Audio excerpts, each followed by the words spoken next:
Le saqué el gen de la virulencia. Por lo tanto, estas bacterias no expresan la cápsula y estas bacterias van vivas. Por lo tanto, en este cuarto experimento, yo voy a inocular a los ratones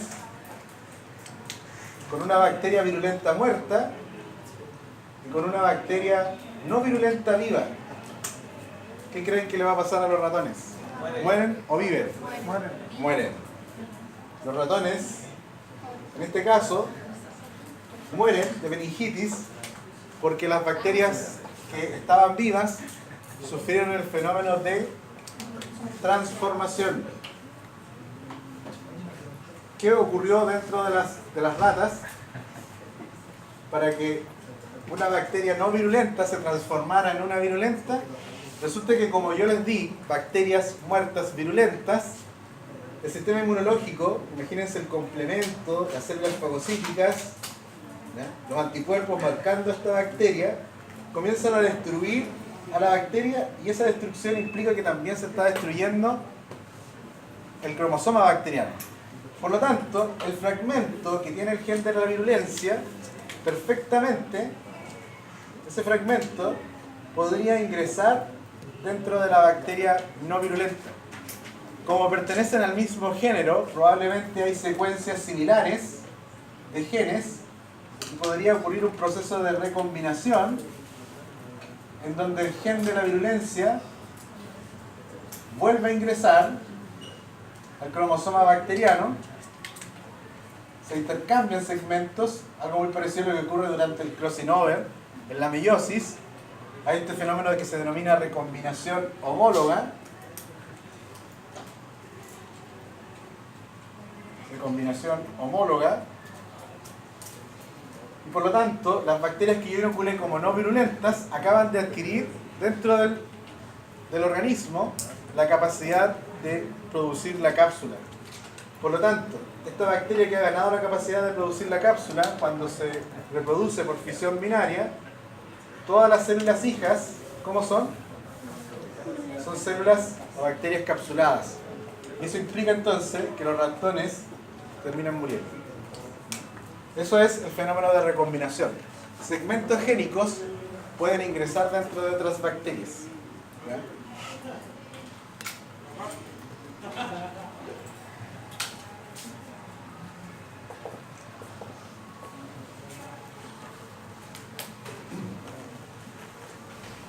El segundo fenómeno de traspaso de información hereditaria de forma horizontal es la transducción.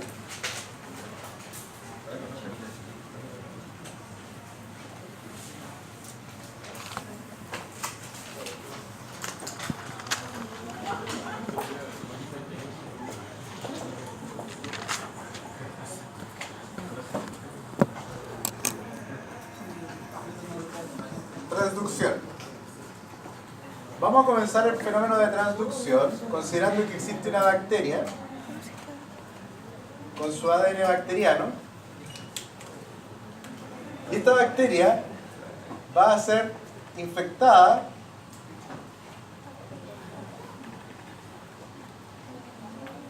por un virus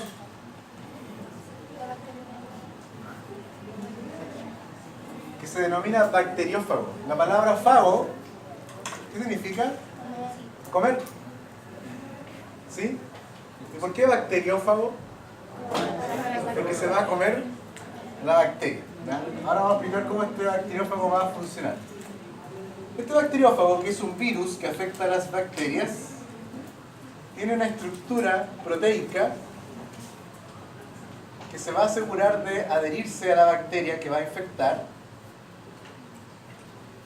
Y entonces el virus lo que hace es introducir el material hereditario del virus dentro de la bacteria. Básicamente, toda esta cubierta proteica de la bacteria solo sirve para que el material hereditario del virus termine ingresando dentro de la célula. Por lo tanto, el virus ya cumplió su cometido. Toda la parte proteica del virus ya no sirve para nada más, porque en realidad el cometido de esa fracción proteica, ¿cuál era? Era poder ingresar dentro de un huésped, y en este caso el huésped del bacteriófago es una bacteria. ¿Ya? El virus no tiene la capacidad de replicar su genoma y por eso tiene que siempre el virus alojarse en una célula huésped, que en este caso la célula huésped es la bacteria. El virus en este momento tiene un problema, y es que la maquinaria enzimática, ustedes siempre saben que el equilibrio enzimático siempre se va a ir o a orientar a donde existan más elementos para la enzima trabajar. Por lo tanto, si ustedes se fijan, la cantidad de ADN viral es muy poca en relación a la cantidad de ADN bacteriano. Por lo tanto, el ADN, las ADN polimerasas, estarían trabajando en favor ¿de quién? De la bacteria. Entonces, unas enzimas que el virus va a expresar son, ¿cierto?, enzimas que se van a encargar de degradar el ADN bacteriano. ¿Para qué hace eso el virus? Para que toda la maquinaria enzimática se encarguen ahora ¿de qué? De replicar no al genoma bacteriano, sino que comenzar a replicar el genoma viral. Por lo tanto, como el virus consiguió degradar el genoma bacteriano, las ADN polimerasas van a trabajar ¿para quién? Para hacer copias del virus. Mientras que fragmentos del ADN bacteriano quedaron ahí dentro de la bacteria todavía. ¿Qué va a ocurrir? Estas son diferentes etapas, vamos avanzando aquí en las etapas. El virus está completo. ¿Qué le hace falta al virus para poder ingresar a nuevas bacterias? Toda la estructura proteica. Por lo tanto, lo que va a comenzar a ocurrir después que el ADN viral se replicó es que se van a comenzar a formar la estructura del virus. Los bacteriófagos se comienzan a formar, pero están vacíos. Están vacíos. Por supuesto que dentro de la bacteria hay genoma viral. Eso ya lo sabíamos. ¿Pero qué quedó remanente aquí? Quedaron fragmentos del ADN bacteriano. Entonces, ahora los virus se van a comenzar a completar y esto va a implicar que en el interior de cada bacteriófago debiera ingresar un fragmento ¿de quién? Del ADN viral. Pero, como esta incorporación de ADN es aleatoria, en algunos de los virus que se han formado podría ingresar ADN de la bacteria que ha sido, ¿no es cierto?, infectada. Cuando los virus ya estén completitos, ¿qué creen que le va a pasar a la membrana plasmática de la bacteria? Se va a destruir. Y por lo tanto, los virus que salgan van a invadir nuevas células, nuevas bacterias. Se va a repetir el ciclo. Un ciclo que se denomina como un ciclo lisogénico. ¿Por qué lisogénico? Porque se está terminando por destruir ¿a quién? A la bacteria. Pero fíjense que no todos los virus que salen son iguales al que comenzó el proceso. Hay bacteriófagos, hay partículas de bacteriófagos que no llevan ADN viral. ¿Qué es lo que llevan ahí? ADN bacteriano. Llevan ADN bacteriano. Por lo tanto, si estos virus infectan bacterias,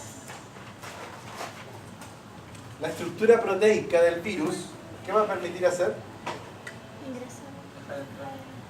Toda esa estructura viral va a permitir que ese fragmento de ADN ingrese a la nueva bacteria. ¿Se podrán producir nuevos virus con ese material hereditario? No, porque ese fragmento que se ha incorporado en esta bacteria no es un ADN viral, no tiene la información para formar nuevos virus. ¿Tiene la información de quién? De la bacteria que fue infectada. Por lo tanto, perfectamente, si acá hay secuencias homólogas, podría ocurrir? De nuevo, un proceso de recombinación. ¿De qué tipo? Recombinación homóloga.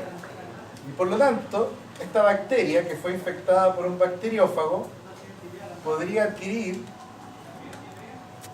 genes de la otra bacteria, y esos genes que adquiere la bacteria podrían ser resistencia a un antibiótico, podría ser la capacidad de expresar una toxina, o incluso un mecanismo de virulencia. ¿Se imaginan que esto fuese una bacteria capsulada y justo lo que se incorporó aquí llevaba el gen para expresar la cápsula? Esta bacteria que ha adquirido entonces la capacidad para expresar esa cápsula. Este es otro mecanismo entonces en que las bacterias pueden adquirir información desde otras bacterias.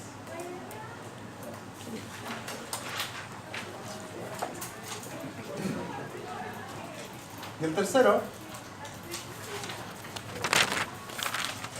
es la conjugación.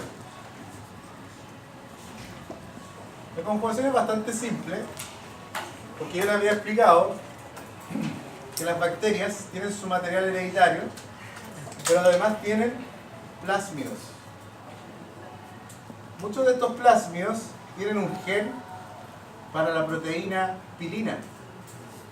Por lo tanto, es bastante usual que las bacterias que tengan plásmido expresan un pili. Este pili le va a permitir a la bacteria ponerse en contacto con otra bacteria. Y recuerden que los plásmidos se replican de manera autónoma al material hereditario. Por lo tanto, si acá el plásmido se replica, perfectamente ese plásmido que se ha replicado puede viajar a la nueva bacteria y le va a aportar también el gen para el pili. Y entonces esta nueva bacteria también va a tener la capacidad de expresar nuevamente ¿qué cosa? Un pili, que se va a poner en contacto con una bacteria, ¿no es cierto?, después, que no tiene pili, pero si se traspasa el plásmido, también esta bacteria posteriormente podría desarrollar. Estimados, eso es la conjugación. Vamos a los transposones en el poquito tiempo que me queda. ¿Tengo tiempo, no? Sí. ¿A qué hora termina la clase? Tienen 5 minutos. ¿Tienen clase después, no? Sí. Lo dejamos de acá, ¿no?